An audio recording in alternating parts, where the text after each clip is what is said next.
இப்ப வேலைக்கு போறார். கடைசியானா இவர் வேலைக்கு போறாரு. மாமா ஒருத்தர் நான் பார்க்காம வேலை எனக்கு ரொம்ப இருந்துச்சு மாமா. குற்ற உணர்ச்சியா இருந்துச்சு. அதனாலதான் நான் அதுக்காக பண்ணிட்டு இருக்க. யாரு இந்த பேச்செல்லாம் கேக்குறது? யாரு? எங்க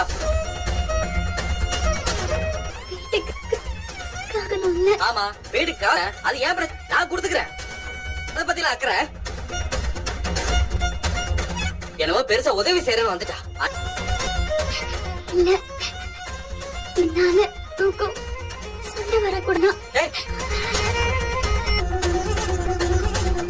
சொல்லுவாரு நாங்க அடிச்சு போ சேர்த்துப்போம்.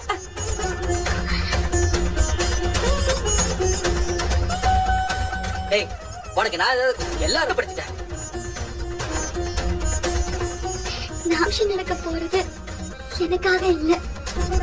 சரிம்மா, நீ உனக்காக டியூஷன் எடுக்க போல, உனக்கு டியூஷன் எடுக்க போன. அது இருக்கட்டும், நோக்கம் ரொம்ப நல்லதாவே இருக்கட்டும். அதுக்காக இப்படி திருட்டு உன்னை வேலைக்கே போக கூடாதுன்னு நாங்க யாரும் சொல்லலமா. படி போன்னு சொல்றோம். இப்ப கஷ்டம். ஆனா வேற ஏதோ இருந்திருக்குடி. எனக்கு நல்லா புரிஞ்சிருச்சு. அப்பணும் பேசி இருந்திருக்கணும். இதத்தான் செய்ய போறேன்னு எல்லார்கிட்டயும் எங்க கிட்ட சம்மதம் வாங்கி நீ போயிருக்கணும். ஆமா ஆமா கேட்டிருந்தா மட்டும் அப்படியே அனுப்பு. என்ன சொன்ன? இப்ப என்ன? முதல் ராஜி உங்ககிட்ட எல்லாம் வந்து நீங்க யாரும் தான் ஒத்துக்கவே இல்லை.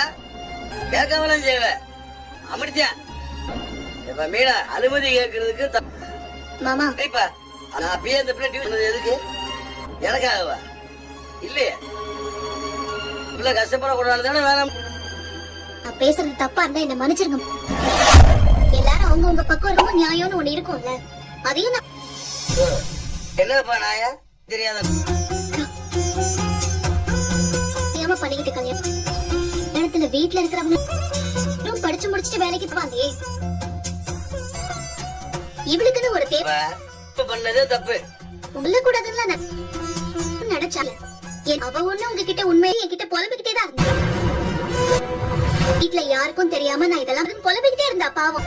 ஏய் டியூஷன் எடுக்கிறது எனக்கு முன்னாலே தெரியுமா? அதெல்லாம் ஒண்ணும் இல்ல. நான் அவ இவ பதில் சொல்லட்டும். மறுபடியும் பொய் சொல்லான்னு ஏதாவது ஐடியா வச்சிருக்கியா? நீ சொல்லுடி, சொல்லு. இவ டியூஷன் எடுக்கிறதா?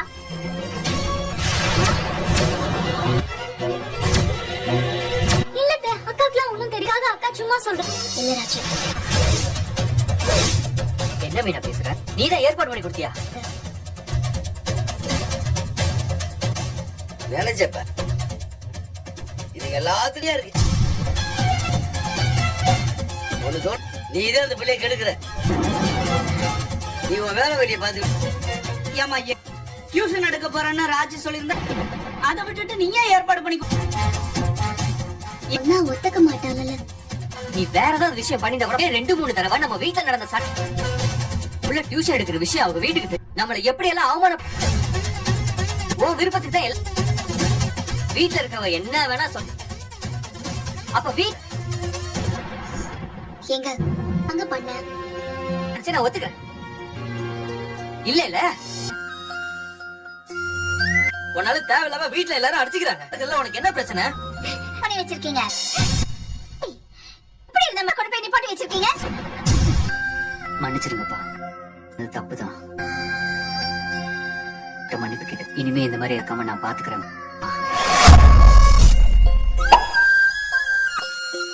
அப்ப சொந்த கையில 5 காசு இல்ல, அனாதியா தெருவுல நின்றுருந்தேன்.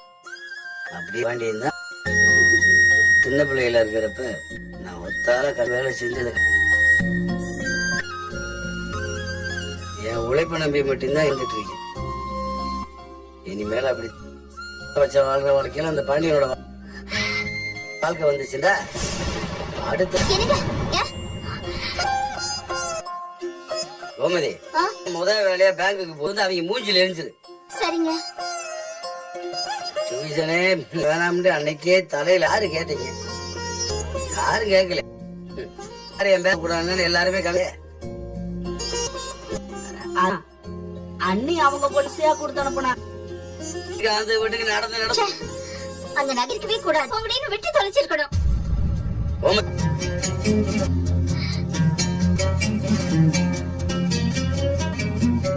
எல்லாத்துக்கும் ஒரே ஒரு விஷயம் நம்ம குடும்பத்துக்கும் ஒரு சில வரைமுறைகள் வச்சிருக்கேன்.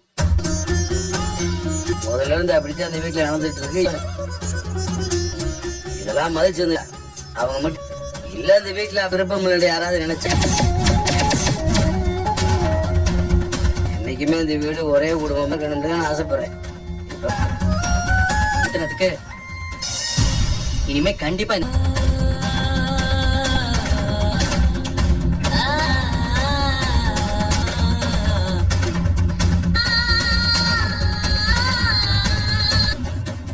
என்னப்பா வந்துருப்பல எதுக்குடா இப்படி கத்து கூட மகா மகா தானங்க இருக்கதானே செய்யும். உன் வேலையை மட்டும் பாரு. இல்லைங்க, எல்லாமே எனக்கு நல்ல ஞாபகம் இருக்கு. தலையில வச்சு கொண்டாடுறதுக்கும் தப்பு போறதுக்கும் நான் ஒண்ணு அவளோட அம்மா, அவளை பெத்தவன். அவ என்னதான் தப்பு செஞ்சாலும் எனக்கு அவ கிடையாது. எப்படியோ பொண்ணு தப்பு துரோகம், அது எப்படி உன்னால மன்னிக்க முடியும்? நீங்க இது வரைக்கும் எந்த தப்புமே உங்க அம்மா மன்னிச்சதே இல்லையா? அன்னைக்கு நடந்த சண்டையில அத்தைய கைய பிடிச்சி தர என்னடி பேசுறீங்க நீங்க? டேய் வாய் மூடுறா. இத பாருங்கடா, அம்மாவோட ஆம்பளைங்க எப்பவுமே புரிஞ்சுக்கவே முடியாது. அந்த பாசத்துக்கு ஒரு துளி கூட இறக்கம் காட்டக்கூடாது. நான் ஏற்கனவே சொல்லியிருக்கேன்ல. பாசத்தை காட்டுறாங்களா? பாசம் எங்கேயாவது போய் சேர சொல்லாத. அதான் அங்க பார்த்தல்ல யார் அத இவன் சொல்லும். அவங்க யாருக்கும் நிஜமாவே தெரியாதுடா. எனக்கெல்லாம் அவ்வளவு நம்பிக்கை இல்ல. சரிடா, நீங்க எல்லாரும் அவளை பொண்ணு இல்லைன்னு வேற சொல்லிட்டீங்கல்ல, அப்புறம் அவ வேற எங்க சொல்றது சரிதானே? நம்ம பையன் என்ன பண்றான், எங்க வேலை பாக்குறாங்களா இல்லல்ல, அதே மாதிரி நாமளும் இருக்க வேண்டியதானே? அது என்னடி இந்த மாதிரி 3 பேரும் பேசுறீங்க? என்ன உங்கச்சிட்டு இருக்கீங்க?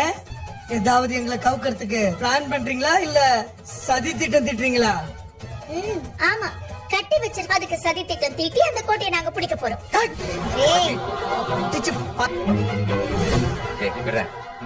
யாரும் இங்க சண்டை போட வேண்டாம். எல்லாருக்கும் ஒண்ணு சொல்றேன், இந்த வீட்டுல யாரும் பேசக்கூடாது. அவளுக்காக யாரும் எதுவும் பண்ணவும் கூடாது. அத முடிஞ்சது. யாரு என்னன்னு பார்க்க மாட்டேன். வெட்டி புரிஞ்சுதா?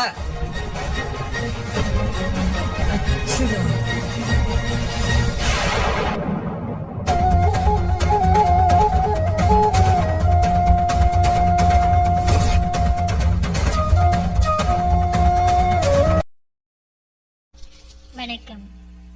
இன்றைய குரலானது இல்வாழ்க்கை அதிகாரத்திலிருந்து.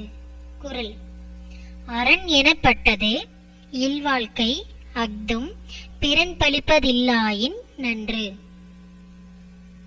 இதன் பொருளானது, அறம் என்று சிறப்பித்து சொல்லப்பட்டது இல்வாழ்க்கையே ஆகும். அதுவும் மற்றவன் பழிக்கும் குற்றமில்லாமல் விளங்கினால் மேலும் நன்மையாகும்.